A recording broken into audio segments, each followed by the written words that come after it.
오늘 새벽에 우리에게 주시는 하나님 말씀을 받습니다. 자, 사도행전 25장 오늘은 13절에서 22절까지 말씀을 함께 받습니다. 13절에서 22절까지 한 절씩 말씀을 교독하여 읽겠습니다. 13절 먼저 읽습니다.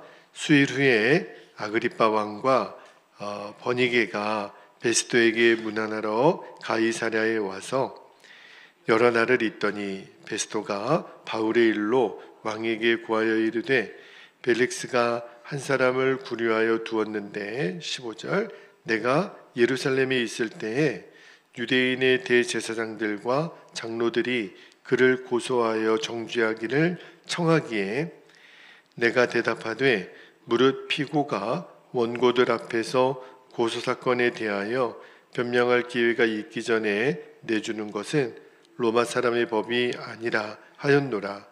그러므로 그들이 나와 함께 여기 오매 내가 지체하지 아니하고 이튿날 재판자리에 앉아 명하여 그 사람을 데려왔으나 원고들이 서서 내가 짐작하던 것 같은 악행의 혐의는 하나도 제시하지 아니하고 19절 오직 자기들의 종교와 또는 예수라는 이가 죽은 것을 살아있다고 바울이 주장하는 그 일에 관한 문제로 고발하는 것뿐이라.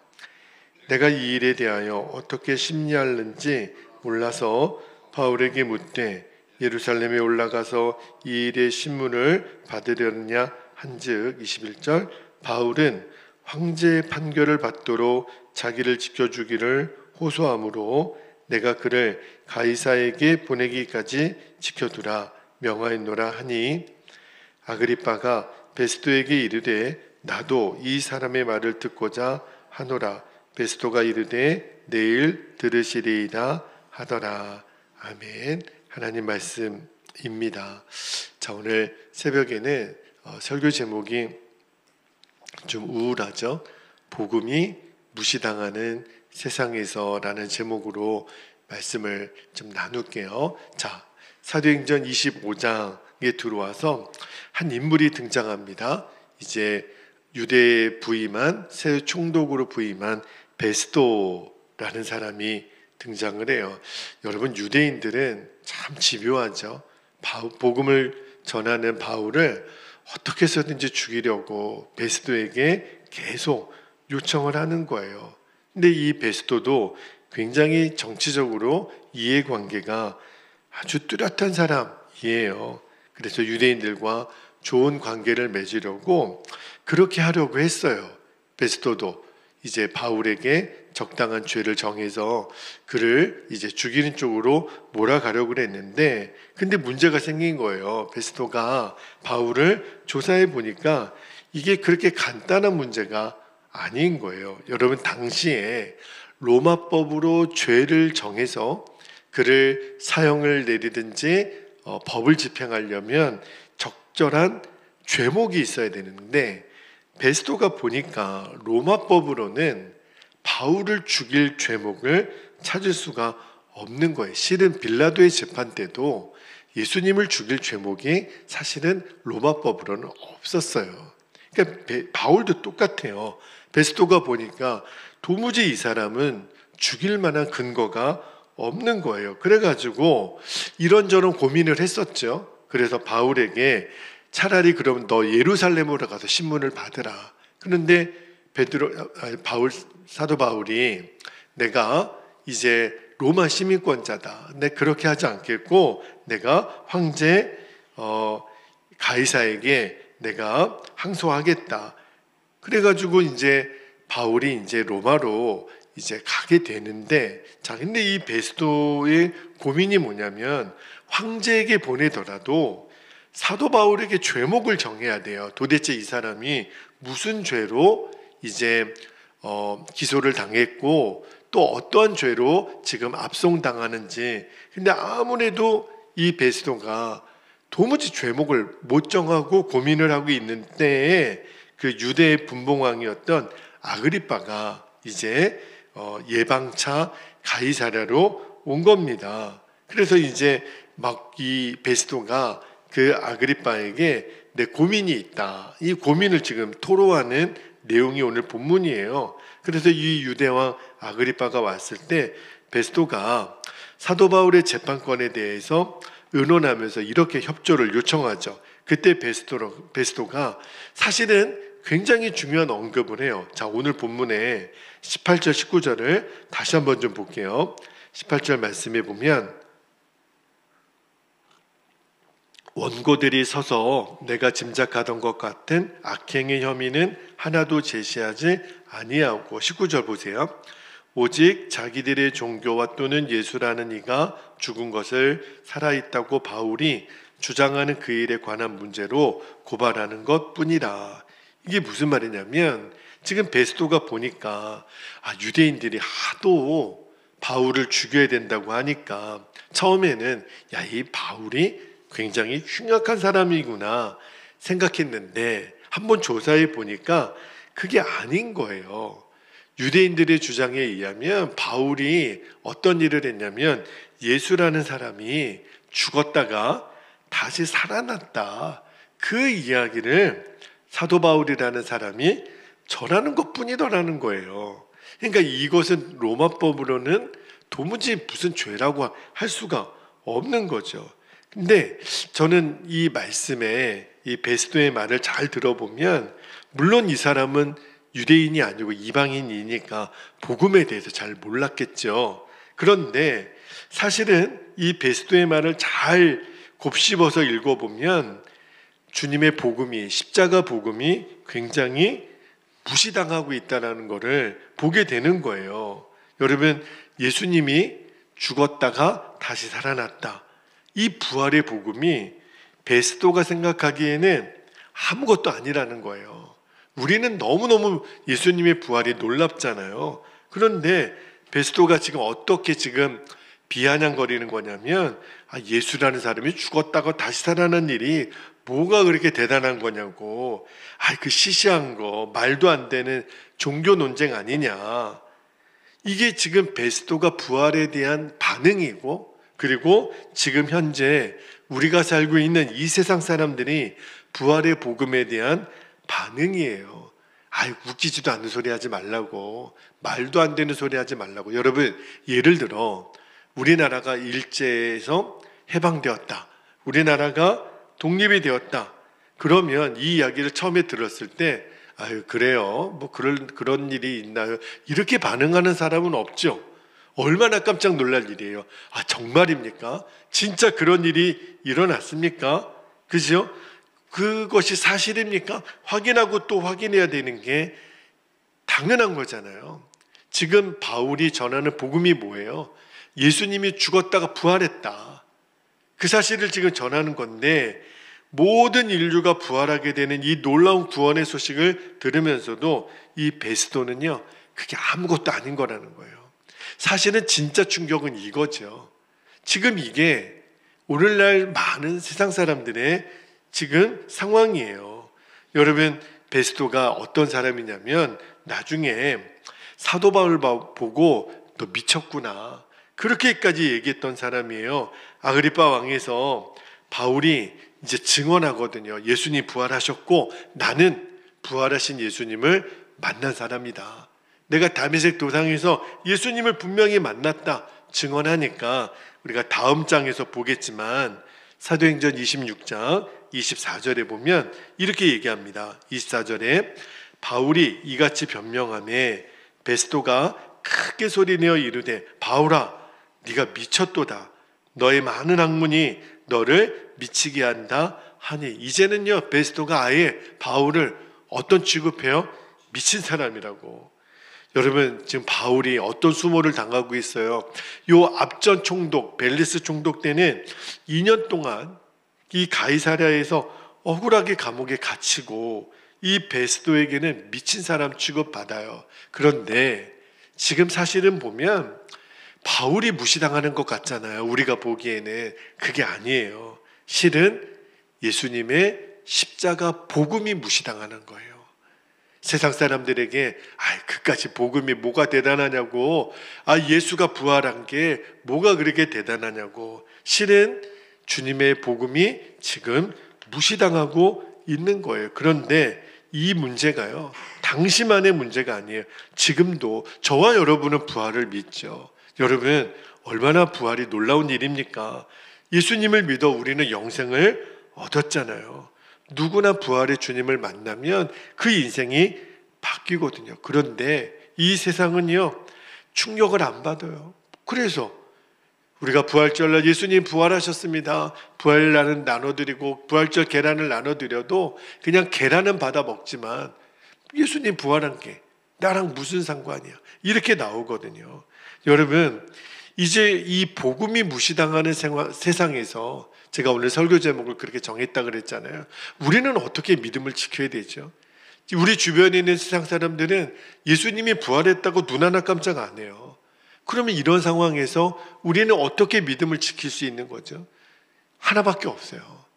부활하신 예수님을 사도 바울처럼 만나는 거예요.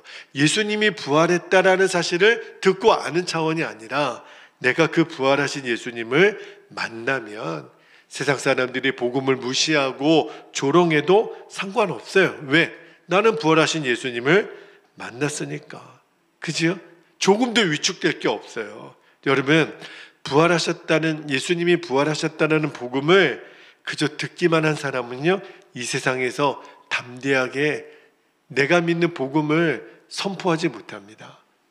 내가 교회 다닌다, 나는 예수 믿는 사람이다, 나는 성경의 말씀대로 사는 사람이다, 담대하게 선포하지 못합니다. 부활하신 예수님을 그냥 듣기만 하면, 여러분, 이제 복음의 능력이 어디에 있는지를 알아야 돼요. 복음의 능력은 예수님이 부활하셨다라는 것을 아는 것에 그치지 않아요. 부활하신 예수님을 만나야 합니다. 부활의 복음은 듣기만 하면요, 아무런 능력이 되지 않아요. 만날 때, 그 예수님을 만날 때, 그게 사도 바울이 증인이잖아요. 다메섹 도상에서 부활하신 예수님을 만나고 나서 바울의 삶이 완전히 뒤집어진 것처럼 우리도 똑같아요. 부활하신 예수님을 만날 때 우리의 삶이 변화되는 능력이 나타납니다.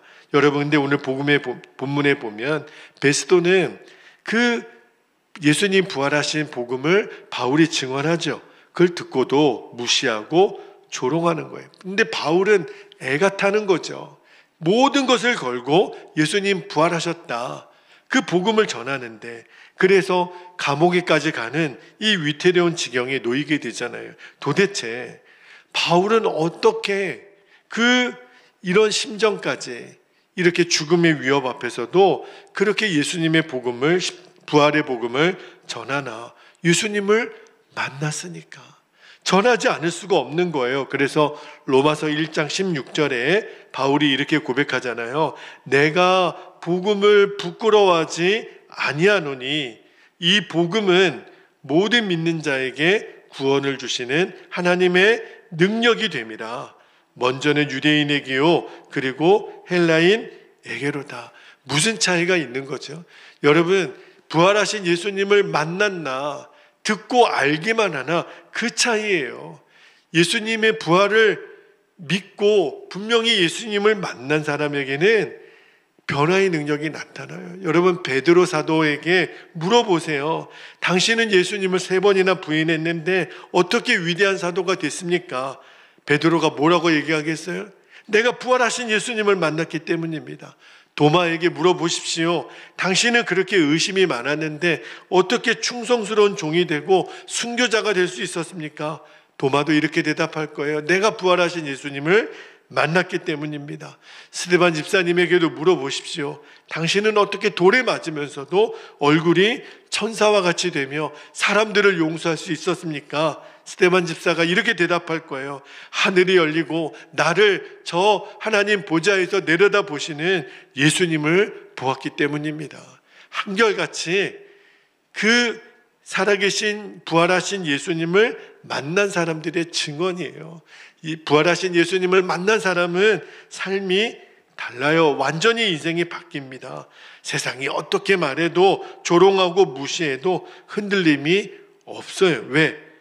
내가 부활하신 예수님을 만났으니까. 내가 흔들릴 이유가 도무지 없는 거죠. 여러분, 부활하신 예수님은 지금도 저와 여러분 가운데, 우리 가정 가운데, 우리 교회 가운데 역사하고 계세요. 할렐루야.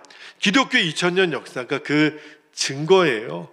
여러분, 초대교회 당시에 로마나 또 유대 지도자들은요, 기독교인들은 핍박하면, 저들은 박해하면, 몇 사람 잡아다가 죽이면 얼마 안 가서 기독교는 사라질 줄 알았어요.